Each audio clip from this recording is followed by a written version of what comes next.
Welcome back to One of the Trenches podcast. I'm Johnny Jones. He's Patches Kaplan. We're here today to recap a very eventful conference championship weekend, talk a little bit about playoffs, who's in. You all want to hear who's out, so that's what we're going to do today. But we're going to start with conference championship recap. How are we doing today, Patches? I was doing good until that little slight. No, That's BS.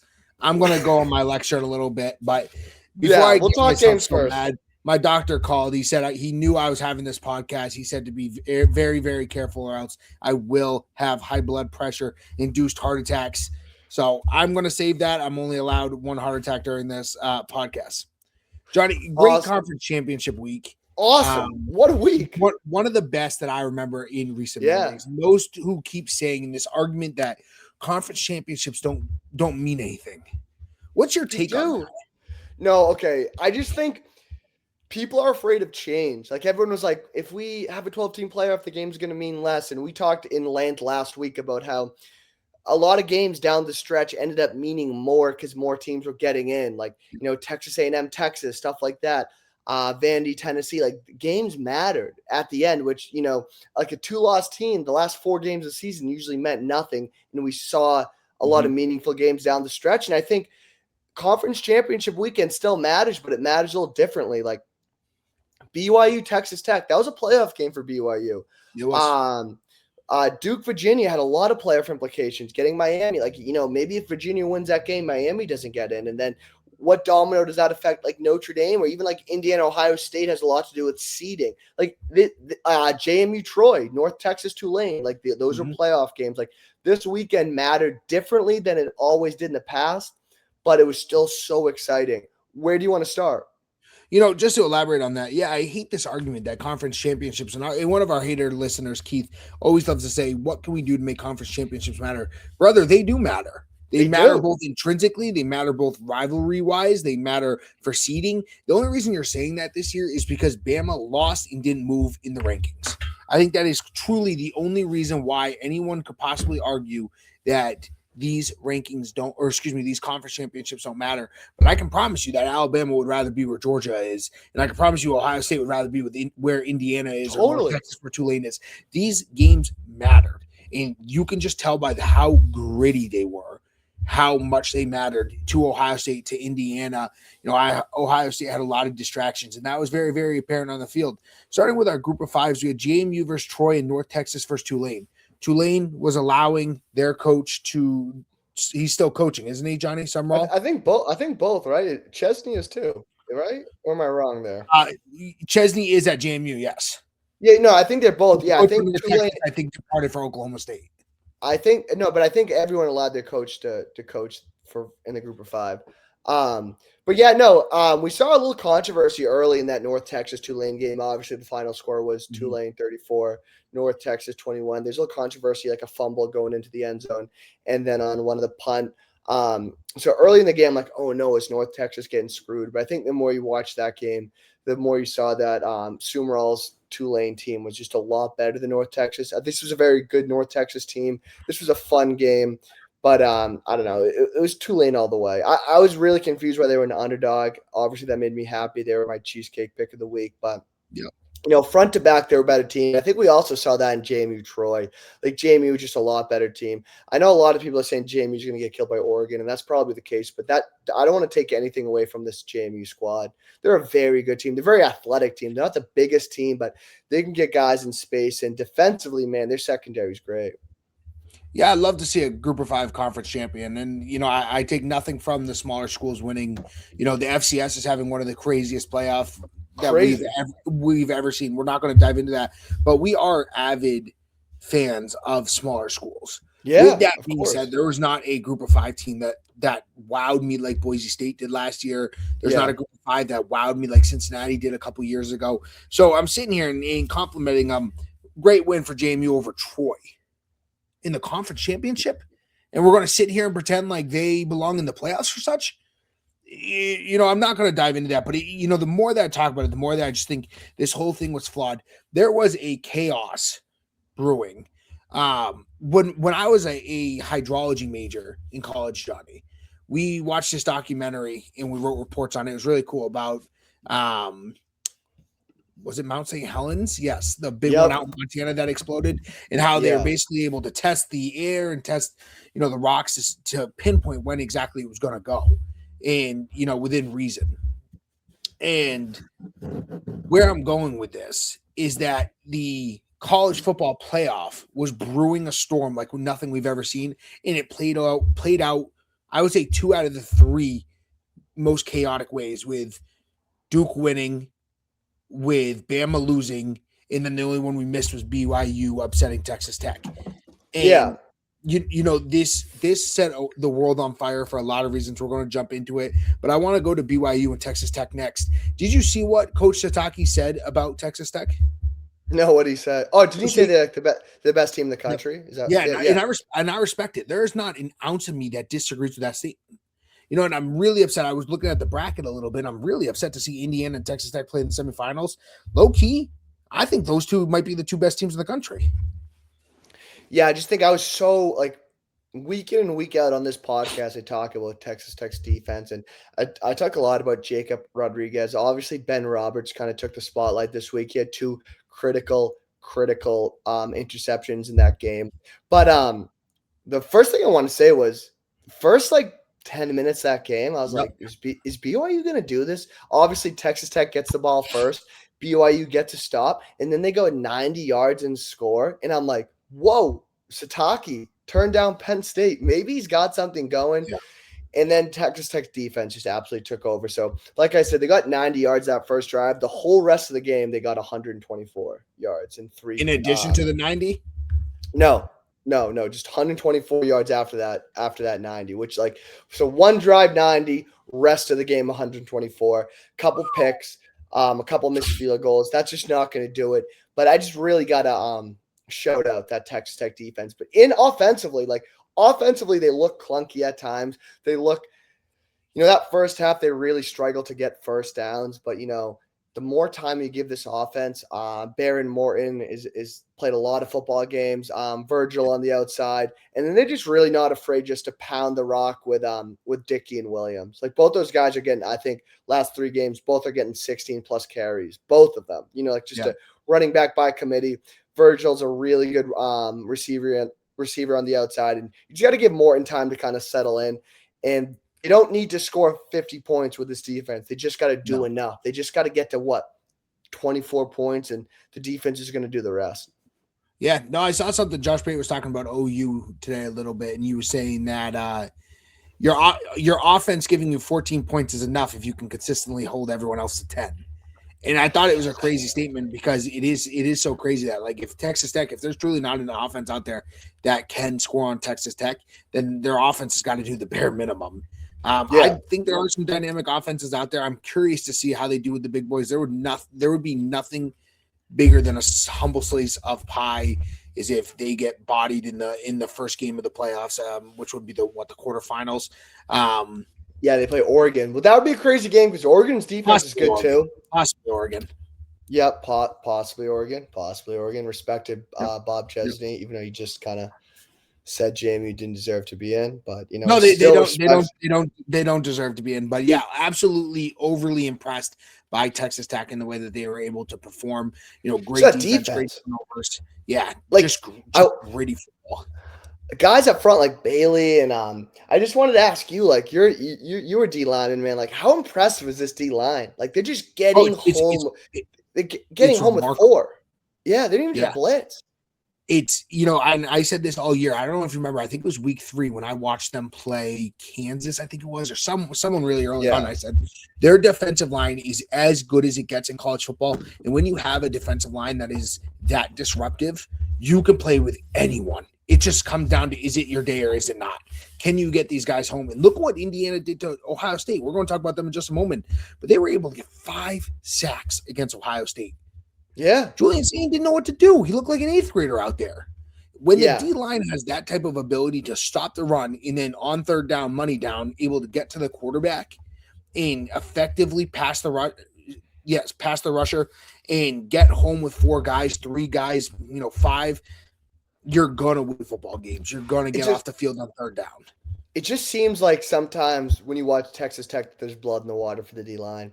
Because if you can allow Jake Rodriguez and Ben Roberts drop back in coverage, it's going to be a long day because both those linebackers are so athletic. They're so good at covering tight ends, so good at covering the back out of the backfield. Like, you can't let those guys drop in coverage because it's going to be a long day. You got to make them kind of blitz to beat you, I think, and let those guys kind of rush the QB. And then I think that forms better matchups. Yeah, no, I think you're spot on. I'm really excited to see Texas Tech. I think they're arguably the most mysterious team in the playoff because for all that we know, the Big 12, there could be levels to this, right? Where we have the SEC and the Big 10, and then it's a few levels down in the Big 12. For all that we know, we don't know, right? It's not like Texas Tech played anyone really out of conference that they dominated. Am I mistaken there? No, you're totally right. I just wanted to ask you a quick kind of tangent. Before we move on to Bama, Georgia, what do you think about BYU this year? Because obviously a lot of drama at the end of the season. Is Sataki going to Penn State, cookie sweeps in, gives him $1 billion. I really thought they would kind of come out with more fight. Maybe this is a testament to Texas Tech, but we saw BYU look really good in a lot of games this season. They beat Utah, I think, 24-21. I think it's a testament. And the reason I'm saying that is there was not another game where I thought BYU was incredibly overrated all year. And every single time I tuned into them, because they were usually playing the 10 o'clock game, and I would tune into them, I'm like, BYU's dominating Utah. BYU is dominating Baylor. BYU is dominating Kansas State. It just kept happening where they just were continuously dominating teams, and then they'd get to Texas Tech and they hit this great wall there. And I think it's a testament to what type of offense that BYU was and the type of defense that Texas Tech was able to do. My concern is that Texas Tech looked like juggernauts against BYU, where they're really run heavy. They know they're going to shove 9 guys in the box essentially, and it'd be man-on-man football. I'm curious what it's going to look like against Oregon when they only have, they're running 22 personnel and, one guy back or Wildcat. It's going to be a whole different animal. How does the D-line do in those situations? I thought you said if they play Oregon. And I said if there as well. Oh, you did? I don't know. Yeah. I think that JMU has a really good shot against Oregon. I also. But I'm not watching the playoff this year, for the record. Yeah, nice, awesome, fair. It's gonna be tough to do next week, 2 weeks episode then. You and Matthew Pittman can start the pod. I also just think I might be a Michigan hater, and I just never liked Devin Gardner wearing 98 back in the day at QB. But it's just tough when things aren't going BYU's way to be like, come on. Why is Bear wearing 47 and under center there? I don't know. Just when things are going good, it's okay. But when things aren't going good, it's like, come on, just put on a single digit, I don't know. Hats off to BYU, though. They had a hell of a season. They were not expected to play well. With that late transfer, the quarterback, I think he ended up at Tulane, didn't he? No. Retzlaff's in the playoff. Yes, maybe he won the break. So a lot of credit to Sataki and what he was able to do at BYU with a freshman quarterback. All the credit to Texas Tech and all that oil money that bought them that football team. Mm-hmm. Let's move on to Georgia Bama. A lot to say. 28-7, Georgia beats Bama. And my first note on my sheet was this was just an ass kicking front to back. Yeah, I don't know if you remember last week, I predicted a 13-point game going towards Georgia. Bama looked as flat, as soft, as unmotivated, out of position, out of whack as I've ever seen a football team in a conference championship. If I could have responsibly put my truck on Georgia to win it, I would have. Because it was just such an easy pick, right? Yeah. That we're sitting here in just typical Kalen DeBoer November and December, where he's underperforming against OU, underperforms against Auburn. That game should have gone to Auburn. Kid fumbled it in the 18-yard line with a minute and a half left. And, we're sitting here and, the first couple plays just getting stuffed. The keys to the game were for Bama. Everything went Bama's way the first time around. They went like 13 for 19 on third down. Yeah. It was something crazy. They started the first half 8 for 8. You're not losing a football game going 8 for 8. No. So all Georgia had to do was say, hey, let's cut that down by 50%. And this game is essentially ours. And that's what they did. That game was an ass kicking from start to finish. Ending the game with negative rush yards as an SEC team, as the University of Alabama, Roll Tide, You should be ashamed of yourself. I am not surprised he's getting driven out of Tuscaloosa. That is embarrassing. You just cannot. In the biggest moments, Nick Saban always came up with the biggest plays, and Kalen DeBoer absolutely pandered out. Yeah, no, just a couple things I want to say about this game, and you're totally right. You're totally right about everything, but the only thing I would just start out differing a little bit is Bama's defense looked pretty good in that first quarter. Like they were hanging in there, and I think they kind of got let down by the other two phases of the game because Georgia's too good of a football team. They're too well coached, too many dudes to make mistakes. And you kind of just felt it was over. You felt the air deflating out of the balloon after that blocked punt because Bama's defense got like two stops, and then the blocked punt, and then Georgia gets it at like the 18-yard line, and it's like you can't give a really good team just 3 points on the board. That being said, just super impressed as always by this Georgia offense. Running the ball. They got Nate Frazier, Chauncey Bowens, Gunnar Stockton. All three of those guys are not afraid to put their head down. And then passing the ball, that trio of Branch Bell and Cass Jones on that third down running back. They're just so versatile. They can win so many different ways. Running the ball, passing the ball, shootouts like Tennessee. Offense looked a bit stagnant at times, though, Johnny. A bit. But I'm just saying, I think Bama's defense is not bad. But I don't think so either. Are you concerned at all if you're a Bama fan? I'm so concerned because we've said this on the podcast week after week. You can't win multiple games in the playoffs if you're one-dimensional. And I know Jam Miller was out, and I've seen a bunch of Bama fans being like, well, our starting running back was out. That's no excuse for -3 running yards. Your Bama's backup running back should get more. You know what I mean? I'm just saying, like, no, he played absolutely terrible. But I also don't want to take any credit away from Georgia's defense because I think I texted you and Keith. They were playing violent, especially in that first half. Like, I think it was second possession, Ty Simpson read option, takes it up the middle, and he just got stuck by Georgia's D tackle. And, like, they were killing guys out there. Their D-line and linebackers played tremendously great, and their secondary did a great job because this Bama wide receiving core is unbelievable. I've said it all year. Like Jeremy, you got Jeremy, I think they're massively overrated. If I had to be truthful. I'm just saying, no. They should have scored a touchdown the entire game. There's a referee interference that should have. I know he's in play. The referee took out 2 players on that play. That's the only reason Bernard scored. Is that he legitimately took out a linebacker and a safety. But I'm just saying, you know how hard it is if you're if you can't run the ball, you can't pass the ball. That's what I'm saying. Like Georgia was dropping everyone in coverage because they knew Bama wasn't running on them. But I don't know. Both sides of the ball, Georgia looks great. I said last week, I'm going to say it this week. I think Georgia can win the national championship. Both sides of the ball, really, really, really good, really well coached. The block punt was phenomenal. All 3 phases of the game is what it's going to take to win 3 or 4 games down the stretch, and I think Georgia has the team to do it. But, all-time bummer of a game for Bama. Just looked so flat, as you said. Yeah, I mean, we're going to talk about the playoffs in depth. I just don't know how you can put up that type of performance, not drop in the college football playoffs at all.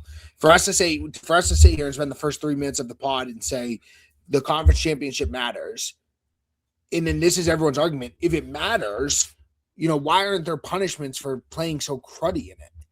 Right? Like, I bet Bama would almost rather have been in Ole Miss's situation where they had 1 loss and they stayed at home. Right? They're higher ranked. They're, another week of rest, and the list goes on and on, or OU situation.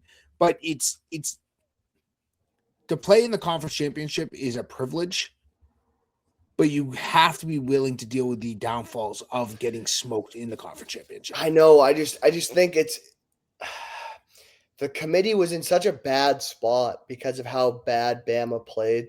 But at the same time, it's such a tricky conversation because how do you punish them? Because look at Ole Miss, Oklahoma, Texas A&M. Like those teams all kind of got off easy not playing this week against Georgia. You know what I mean? I think Georgia might boat race all 3 of those teams. So maybe not Ole Miss, but I'm just saying it's hard to punish Bama when all those teams. It isn't though, Johnny. It isn't though.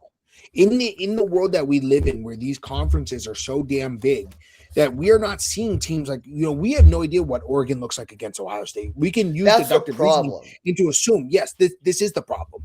But what I'm saying is that if Oregon somehow squeezes in, whatever the playout was, Oregon gets in and gets absolutely smashed by Ohio State, what are you saying to yourself? Ohio State's on one level, Oregon's on another.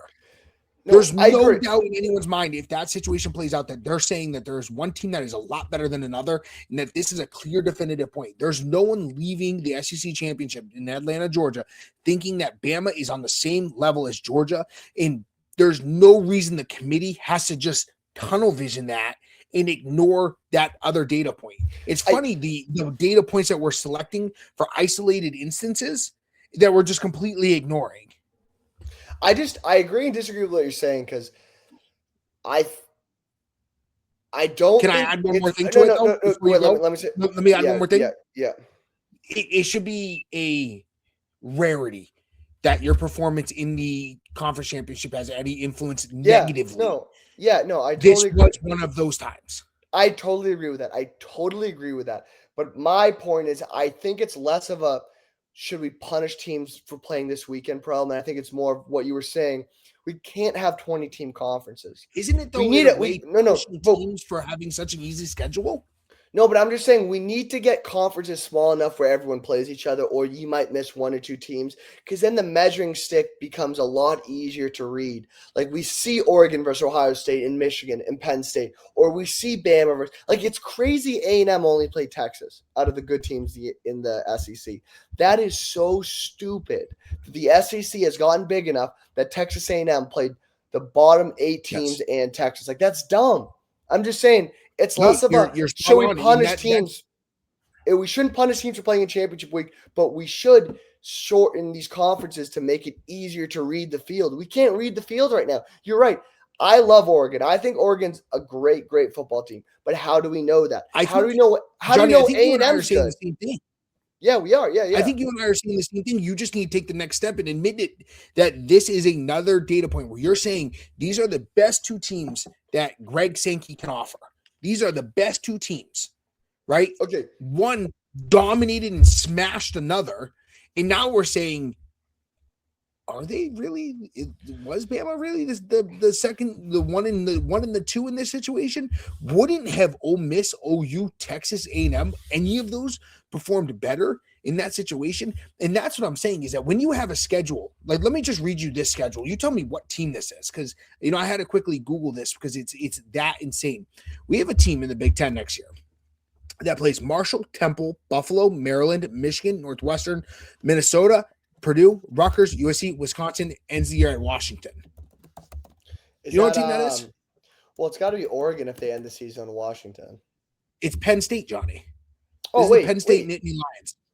Wait, in 2026. Wait, you're saying that Oregon doesn't end the season playing Washington next year? Nope. That kind of sucks. I think we're getting rid of that rivalry. Well, hold on. Don't get off topic. What I am saying is that we're going to sit here and be like, as long as they take business or take care of business for 11 out of those 11 or 10 out of those 10, whatever it may be, they will likely be undefeated in a normal world. I love that as a fan, but I'm just saying. If they went into Indianapolis and got dominated by Ohio State, it'd be hard to argue, was it a scheduling thing?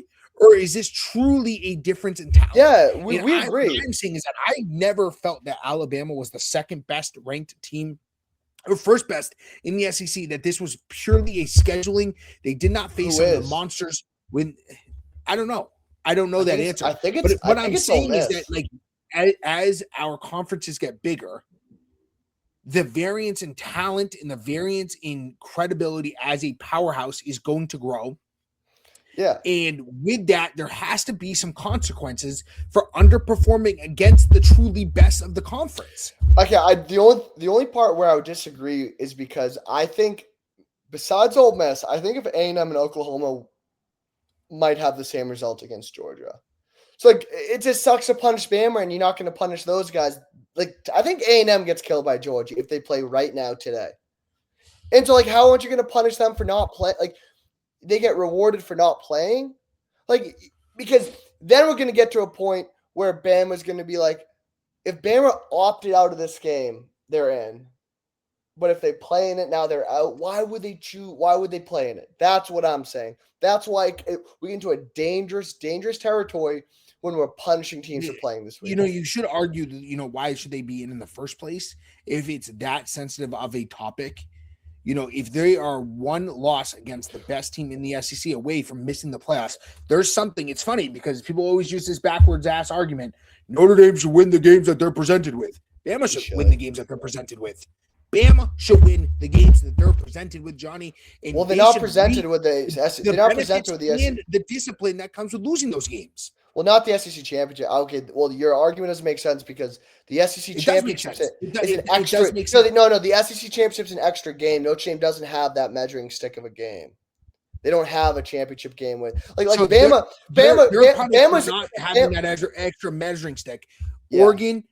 Oregon, OU, Ole Miss, none of those get Texas A&M. None of those get evaluated for it. None of them get evaluated for it. Because they didn't make it. No. Notre Dame should join a conference patch. Come on. This is Johnny. We'll say that for about 5 minutes. That's Bush League. That is bullshit out of you. You need to go run a lap. If I was on the same football field right now, I'd make you run a lap, do some up downs. You don't get to be the only team that plays with your set of rules. That's stupid. Why? Because we live in a world where everyone's in a conference but one team. That's so dumb. Join a conference. And we live and we die by it. Clearly, we are dying by it as of right now. Yeah, so you deserve to die by it. We shouldn't die by it. We should not die by it. You just said you live and die by it. We are living and we are dying by it. This is not a year that we should be dying by it. You chose to do it, so I have no sympathy. You chose to not join a conference. You should have sympathy because I was over here, getting you a glass of ice water and rubbing your back after Penn State lost 2 in a row. This is so crazy. You were such an ass when Penn State. This is so crazy. You buried me on this podcast. True colors. No wonder you're wearing green. You look like the Grinch. Bah humbug to you. Oregon. Yeah, we're going to boat race JMU. And then I think we're going to beat Texas Tech. So it's going to be fun. Okay, let's move on. What are you talking about? Ohio State, Indiana, great game. We'll talk about this one quickly because there's a lot to dive into in the playoffs. I want to save a lot of that conversation for next week. But awesome game. Exactly how I thought it'd be. Slug. Great defense, great hitting, great plays. I don't love how this game ultimately decided the Heisman Trophy. I thought there was a bit too much emphasis on that. Whatever quarterback played well or better than the other basically won himself the Heisman. I didn't love that, but I loved everything else about that football game.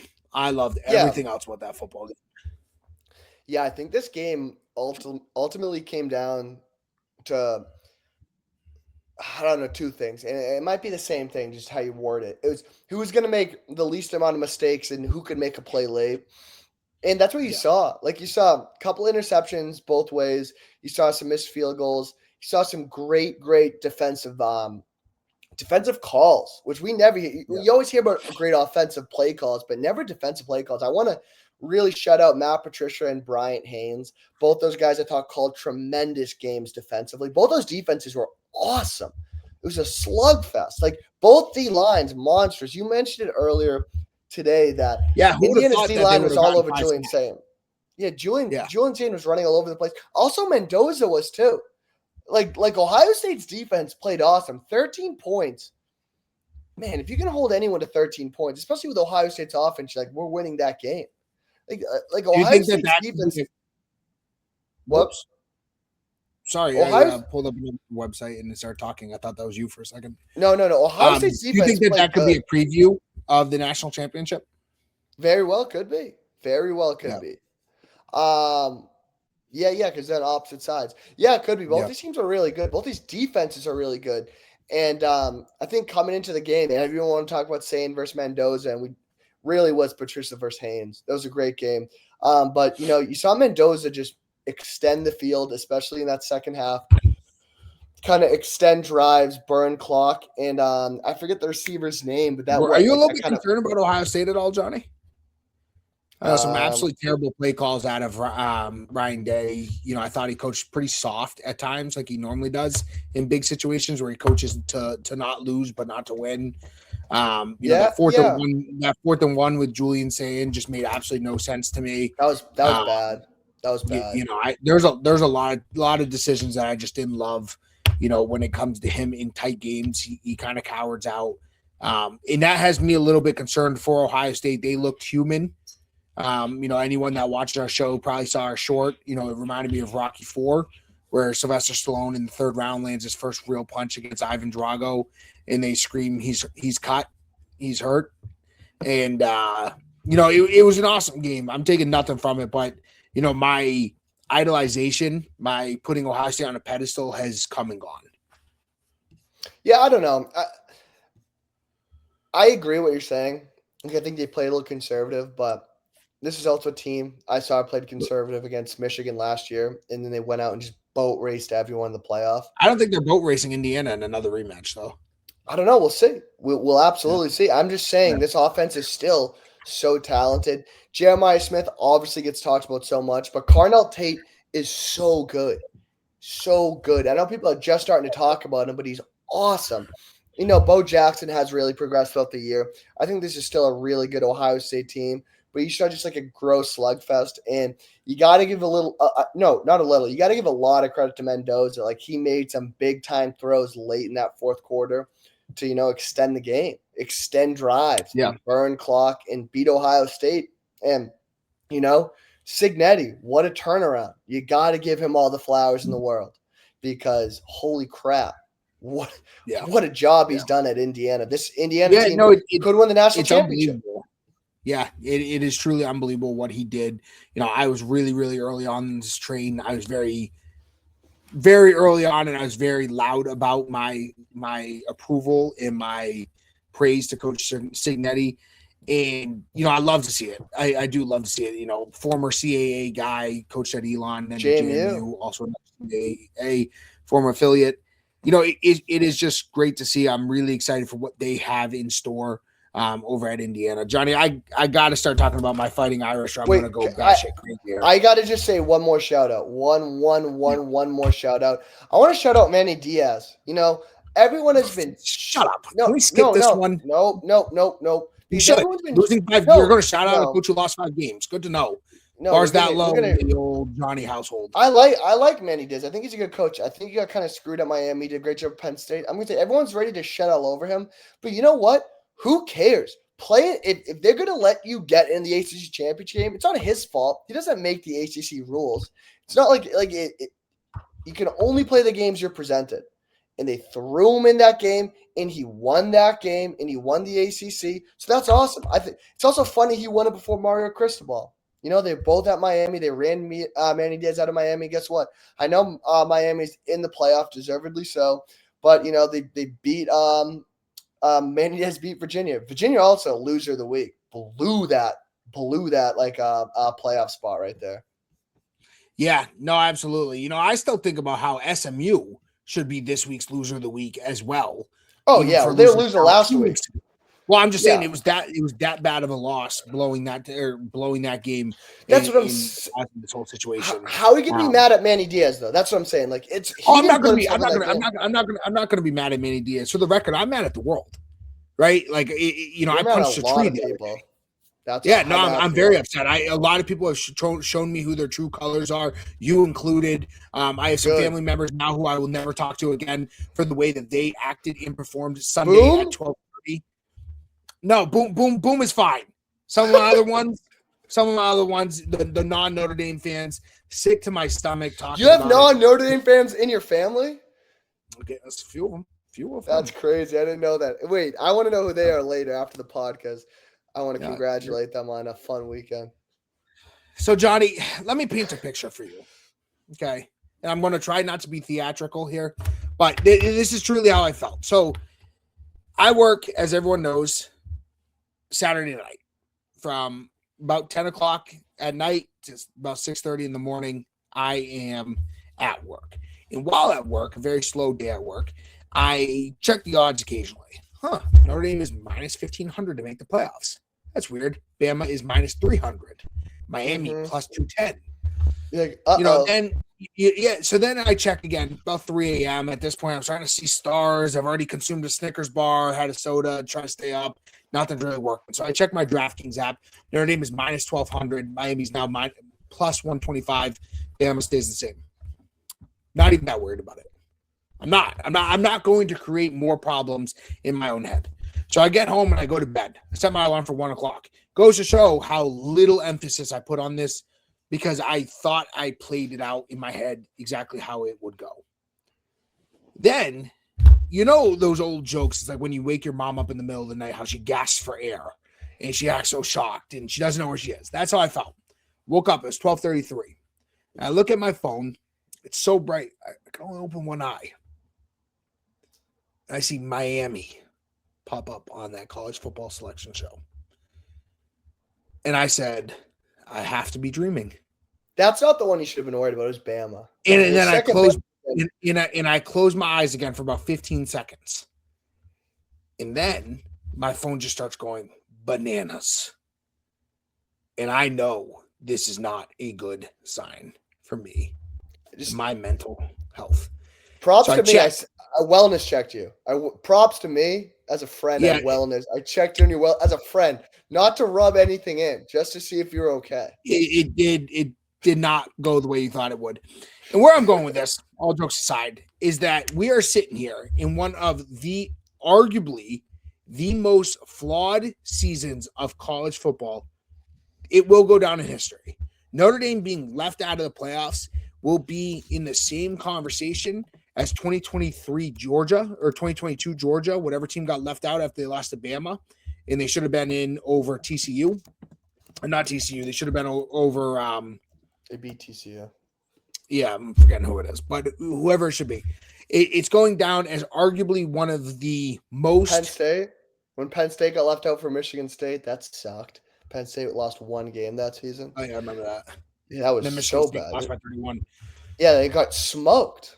And one Washington got let Johnny, in. all jokes aside, you know, I'm sitting here in for the last 6 weeks, you know, you and I, we didn't do it this year, but last year we live streamed the first college football playoff show. And Notre Dame was 9, Miami was 18. And every single week they had very, very common, similar opponents that Miami slowly kept climbing. Notre Dame was kind of stagnant where they were. The 1 through 8 had kind of been set. They were going to rotate within each other. Notre Dame was not going to topple over Ole Miss, not going to topple over OU. And so on and so forth. Then in a weird situation, and I said this as a huge hedge, massive, massive hedge. The committee flips Notre Dame and Alabama in a weird turn of events. You ask Hunter Yurachek, that bum from Arkansas. Hunter, you're a bum. If you watch our show, I bet you do. You're an absolute bum. You should get fired. This is my campaign for if you watched our show. I wouldn't be. Okay. That guy's a bum. Okay. Just saying. So they flip him. You know, I just want to spell this out, Johnny. And I know I'm being very theatrical and I'm being way too much right now. But they flip him. And the reason they do that, Johnny, is so that if the conversation gets brought up again about Notre Dame in Miami, they can then do this. You know, what is that term in chess? You play chess, you nerd, right? It's called castling. I did not play chess, so maybe you're the nerd for knowing that term. I do not. Yeah, that one backfired on me. So the whole time, you know, they're sitting there and they can tell you that, you know, after last week that a team cannot play in the conference championship and still advance to a higher ranked seed. Yeah. Huge red flag. Massive, massive red flag. This whole thing was an absolute nightmare for Notre Dame and Miami and the college football committee. You know, if the ACC wasn't such a messed up, dumb ass organization, right? Miami should have been in the conference championship, would have beaten Virginia pretty handedly, and we wouldn't even be in this situation. Notre Dame would be playing Texas Tech next weekend. But, you know, we're sitting here. Notre Dame gets absolutely shafted. And out of nowhere, Reese Davis, Joel Klatt, the whole 9 yards starts talking about how head-to-head suddenly matters the most. Where was this conversation since November 6th, Jonathan? Where was this? People were talking about it nonstop. Why is it only applicable if two teams are side by side? Why was it that Miami moves so much for just playing average opponents? If average opponents meant so much to Miami, why are they also not hindering the fact that they lost to 2 average opponents? You know, why is that not talked about? Notre Dame lost to 2 top 11 teams by a combined 4 points. 1 on the road, 1 at home because of a blown holding call. There's no doubt in my mind. I will fucking die on that grave that was a blown holding call. And we're going to all act. We are all going to act as if that is the same as losing to SMU and losing to Virginia. I have like a response written up. So do you want me to just I'm not even ready for it. I'm not even ready for it. I have a fun segment. It blows my mind that we can sit here and say that head-to-head matters. Of course it matters. Why do not the other don't the other variables matter, Johnny? I just think it's because they're right next to each other. But I have my segment, so I'm giving you the total floor right now. I'm giving you the floor. No, I'm at this point. I'm looking. I would like to progress the conversation. I'm looking for some feedback here because I cannot wrap my head around it that we are not punishing teams. If you go back on our videos, one of our thumbnails, Johnny, is we have an old school scale that says basically what matters more, wins or losses. Yeah. Losses don't matter anymore. Only head to head. Yeah, no, I expected like no one seems to acknowledge this. I expected a very emotional response to this. Very similar to my State of the Union on Penn State. So I was like, how can I help Patch? Like, how can I find a way to help you get through this? So I created a list of who screwed Notre Dame. And I have a list of the reasons they got screwed. And I bet I know where this list is going. You're gonna say Notre Dame screwed Notre Dame. Just let me go. Let me go. If you go there, I am putting in my resignation effective immediately. I will hit end recording, post this, and I will never talk to you again.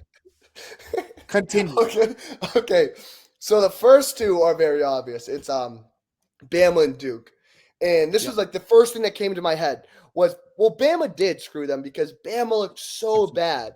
And this is it's going to go to another one I have thing I have on the list later, but Bama looked so bad. They probably deserve to be out because of how bad they look. So they kind of screwed Notre Dame. Then you also have Duke. Duke screwed Notre Dame because I wanted to get your opinion on this. I honestly think if Virginia beats Duke, they're only going to let one ACC team in, I think. So I think if Virginia beats Duke, Miami's not in and Notre Dame's in. But I think Duke winning kicks Virginia out, and it almost somehow bolsters Miami. Do you agree with that? Like, I think Duke winning, and then that goes into that's why Manny Diaz means nothing to me. Okay, I think he's a friend of the pod, so don't say that. Then that goes into the next one is Group of Five. Duke, there's layers to Duke because Duke winning kicks out Virginia, but Duke winning also goes into the committee. So the next one is the committee's dumb rules. The committee's dumb rules is the top 4 conference championship winners. When those rules were made, 5.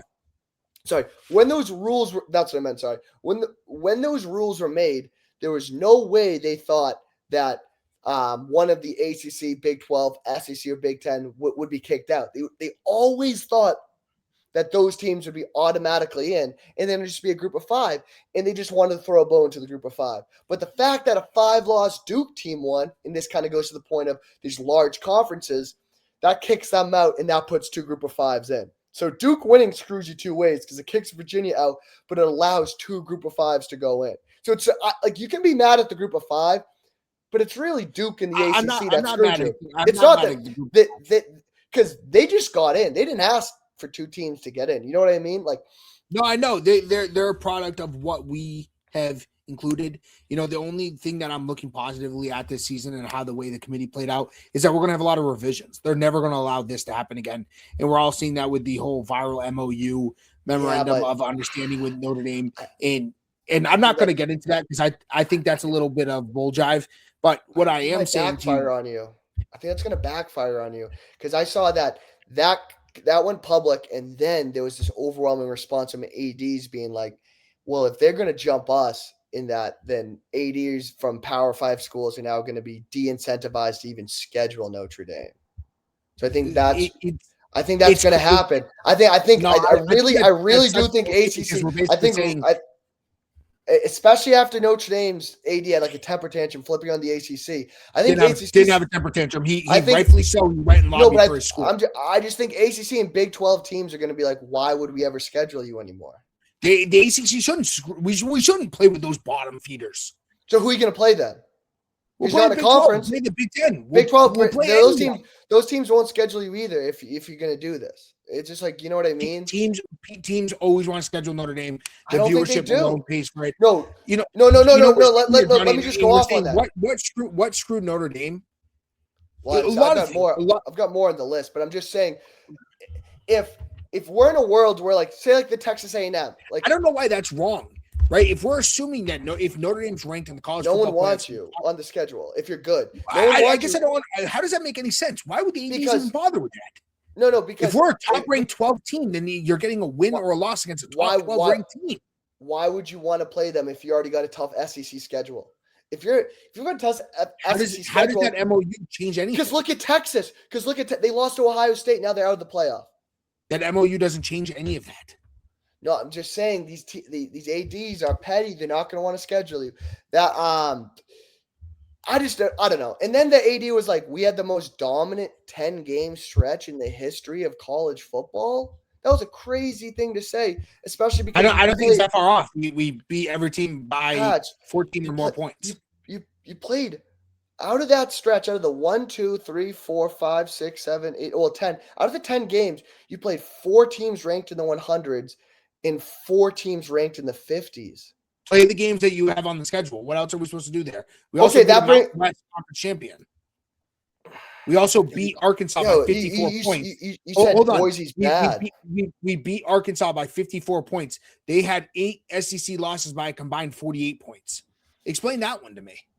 It was like after explain how that's not personal. The wheels were off the bus there. The wheels were off the bus. Ain't that funny, right? It makes sense until it's Notre Dame. I would like for you to continue because I will gladly rival any one of your arguments. Go ahead. Okay. And I'm afraid for this one. Okay. Stop there then. But my last one is who screwed Notre Dame is the man in the mirror. Because let me say the point was when you're not in a conference. If you're in a conference, you're playing for that conference championship game. You're playing for something. You're playing these good teams to get to that game. But if you're not in a conference, you have to schedule these big games. So what does Notre Dame do? Like anyone would do, they schedule Miami, they schedule Texas A&M. If you do that, you need to win those games. You need to win those games on your schedule. Only they didn't. Notre Dame. There's 33% of the playoff didn't play in a conference championship, Johnny. Yeah.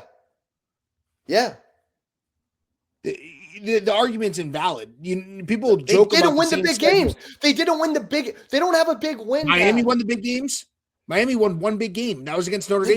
They beat Notre Dame. They beat Notre Dame head to head, though. That's a thing. They lost the other big games on their schedule. It's the same argument applies. But they had another Notre Dame top win. 25 team. They lost to SMU.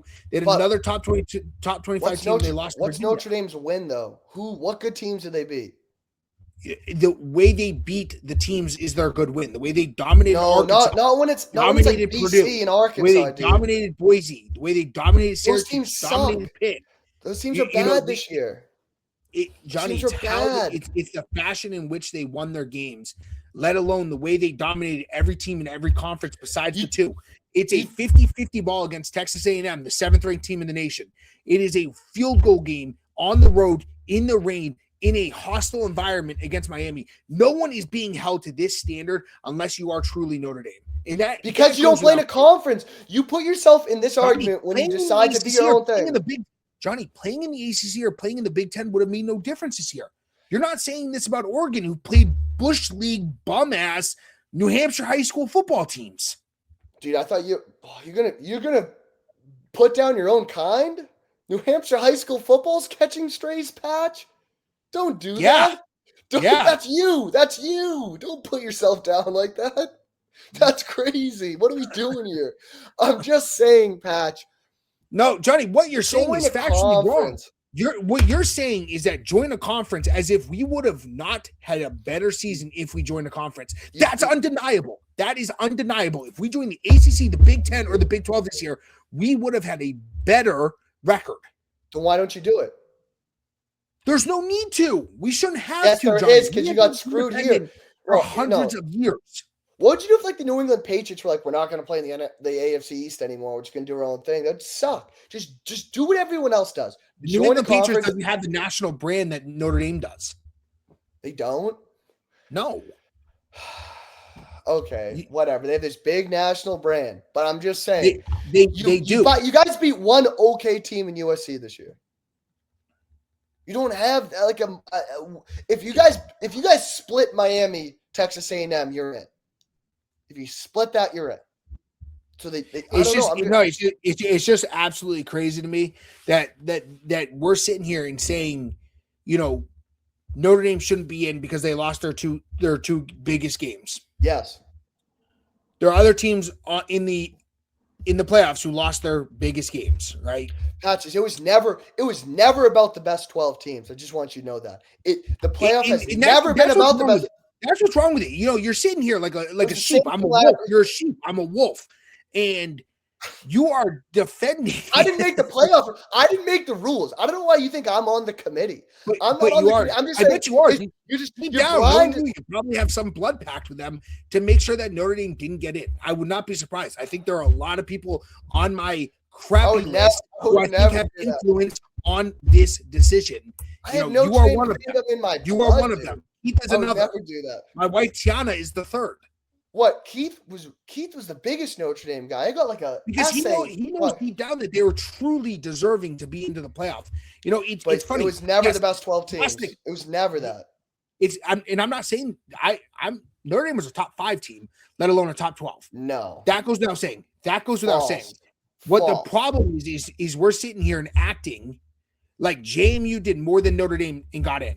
We're sitting here acting like Miami, besides their one head-to-head matchup with Notre Dame, did more than Notre Dame. They didn't. Played on the field and won. Johnny, they had identical schedules and they performed worse. They did not. I don't know. I'm not going to change your mind. I'm just saying. No, they should have. They have themselves to blame. It seems like the world is gaslighting me because Miami stood there toe to toe with some of the worst teams in the ACC and underperformed versus what Notre Dame was able to do. They stood toe to toe with Notre Dame and won. Johnny, what about the whole picture? What about the other 90% of the games? Right, that's 1%. That's 1 game. Yeah, but that's 10%. I just want to congratulate you on struggling with BC. That's what I'm saying. That's what you guys. What you were in that you can't tell. I'd like to congratulate Miami for struggling against Virginia and SMU. I'd like to congratulate Alabama for losing to 5-7 FSU. They also beat it's Georgia. funny where the double standard is not applicable for anyone else besides Notre Dame. It just shows the resentment that people have against Notre Dame. It's comical. It's embarrassing. It shows people's true colors. Like I said, there's a reason you're wearing green. That's not coincidental. It's just blasphemy, Johnny. It's blasphemy. I don't blame what Pete Bevacue and what Marcus Freeman did by sitting out the playoff or sitting out the bowl game. No, that's loser. That's loser talk. No, it's not loser talk. If you're going to sit there and say, "Hey, great season, buddy. You have been in the playoffs, and now suddenly you're out. Go make us some money and play in a bullshit game." What if you're a senior? What if you're a senior? What if you're get 3 extra weeks of practice? Get 3 extra weeks of practice with your young players. It's like when the pretty girl in high school dances with you at homecoming just because she feels bad for you. Something that you can probably relate to. I'm sorry that happened to you, Patch. I'm really sorry. That seems Johnny, that would have never happened to me. I was homecoming king probably. Okay, I do have one more thing that I'm sorry about. I have hater pick. I have hater picks of the week. Yeah, just for the record, Matthew. Just for the record, your wellness check via YouTube comments made my blood boil more than anything else in my life. The 24 hours that ensued after the college football selection show was the angriest, most upset I've ever been in my life, hands down. And when I check my phone, I see a little YouTube logo that says wellness check for Patches, I was thinking about some vile comments that I would kick myself. No. Matthew, you got me on this one. I don't know what else to say. No, my final thoughts. Nice here. Of him. Notre Dame is one of the best teams. The system is flawed. We should sit here, Johnny, and you and I should both agree on this. We want the best 12 teams to play the college football playoff. I don't want any Bush League group of fives. I don't want no Dukes or Virginias. I want truly the best 12 teams, whether that be a 3-loss Texas, 2-loss Vanderbilt, whatever it may be. I want the best 12 teams in the playoff to see who is our national champion. I don't want this, red tape and all this literature and all this litigation and to decide who is our national champion. That just seems absolutely ridiculous. That all being said, Matt did feel bad for you, so he texted me.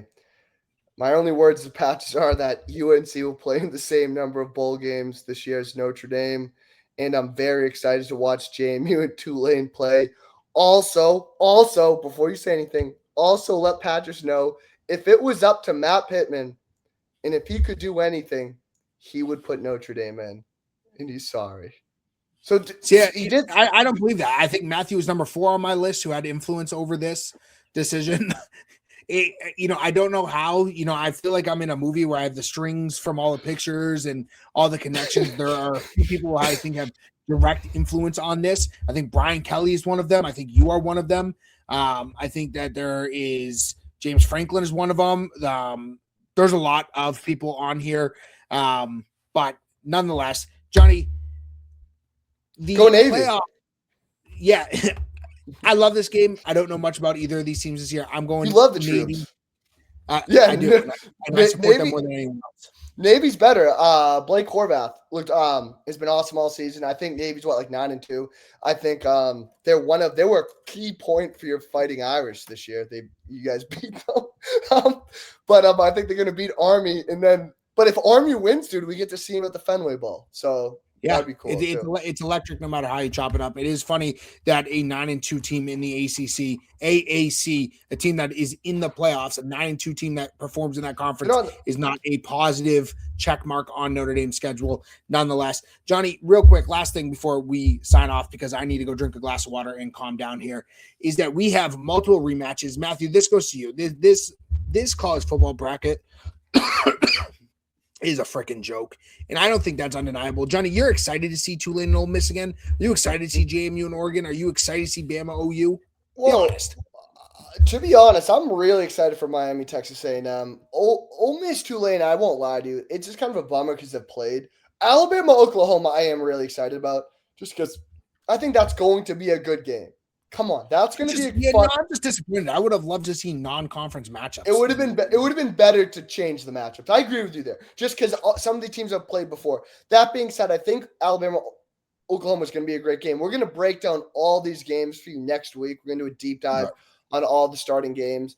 All the first round games. JMU Oregon might be a boat race, but I think Alabama, Oklahoma is going to be a good game. And I think Miami A&M just screams, bet your mortgage on the over.